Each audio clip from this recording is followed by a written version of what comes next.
Welcome back to PlayStation Livecast. I am joined by Shawn Layden, President and CEO of Sony Computer Entertainment of America. Welcome, Shawn.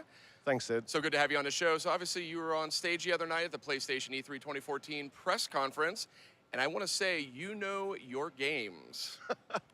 well, there's certainly a lot of them at that press conference. I think we must have had over 30 or 35 games on display, but it was a great, strong lineup. I think going into year 2 for PS4, we are more than well positioned for that.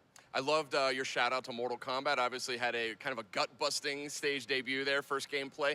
You have a little bit of a history with Mortal Kombat. Well, I think I mentioned on the stage that was one of the first games I worked on when I was at SCEA Japan back at the start of my career. We localized that content. We licensed it from, I think it was Midway at the time, who owned the IP. We brought that to the Japanese market. We localized it into Japanese, but it was really tough to get it off the ground. At that time in PS1, it was all about Tekken. And bringing I love Tekken. I love it too, but they also had a game like Toshinden where you had weapons and it's a fighter. But Mortal Kombat was just a bit OTT for the Japanese gamer at that time. Pulling the spinal column out was really caused us some issues there. Now, you have an extensive background in game production and things like that. Despite being president and CEO of Sony Computer Entertainment of America, what, with your gamer's eye, what are you seeing? What is really grabbing your attention this year at E3? Well, I'm hoping to spend some time on the booth and on the floor today, frankly. The last 2 days have been crazy.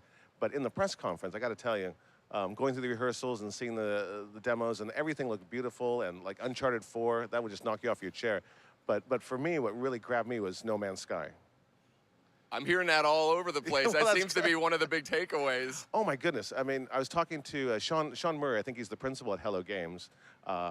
He's telling me there's like 4 guys who put that entire game together where they create an infinite number of procedural worlds and missions and characters and rocks through their algorithm and through their engine. It's an amazing achievement, and I'm looking forward to seeing that game come out and what we can do with that. It's a stellar achievement. It's a very small team, but they weren't the only guys there. I mean, we hear a lot about indie development these days. I think PlayStation's been very leading the pack in that front. Certainly. We saw some really good stuff from Devolver, too. The Devolver Digital stuff? Yeah. That was crazy. Yeah, it's like, we're 16-bit and we're loving it. Yeah. They really killed it in that area. Of course, Adam Boyce, our VP of TPR, he really is in that community. He is of that ilk. And he's able to find those developers, find those projects, bring them in. I thought that stuff was amazing. But we have some stuff inside, too. You saw Entwined. That was shown on the stage. That was it's a joint development between some graduates of Carnegie Mellon and some graduates of San Jose State. That is a completely fresh take on gaming.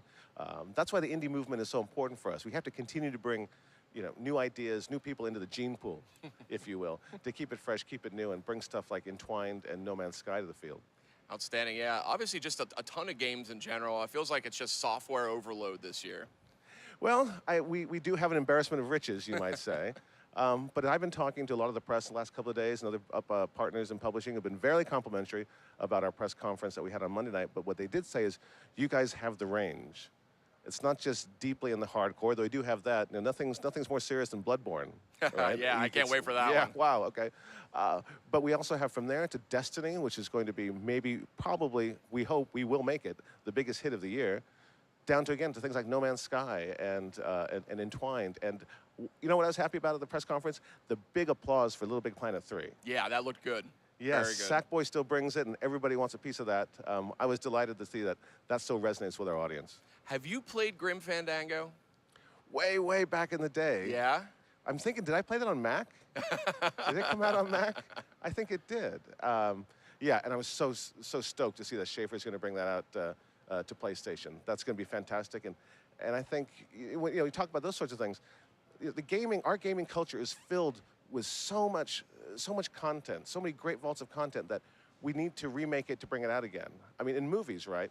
You can go buy a copy of The Godfather tomorrow, or buy a copy of The Maltese Falcon, or you can get Dylan's Blonde on Blonde, or Miles Davis Steps Ahead.